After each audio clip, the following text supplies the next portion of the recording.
Assalamualaikum warahmatullahi wabarakatuh. Ndugu yangu Muislamu na wale kwa sio Muislamu, najua leo weekend huko nyumbani umepumzika. Tunakumbushana.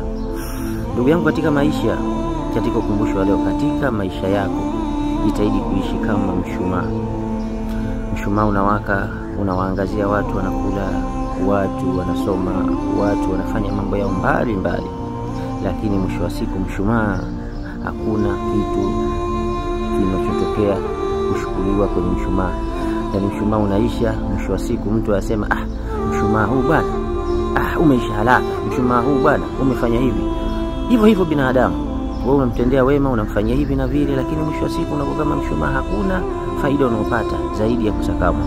Kwa hiyo tuishi kama mshumaa ndugu zangu, usitegemee kutendewa jema. Wewe mshukuru Mungu, yeye ndiye atakulipa. Fanya wema, usingoje shukrani.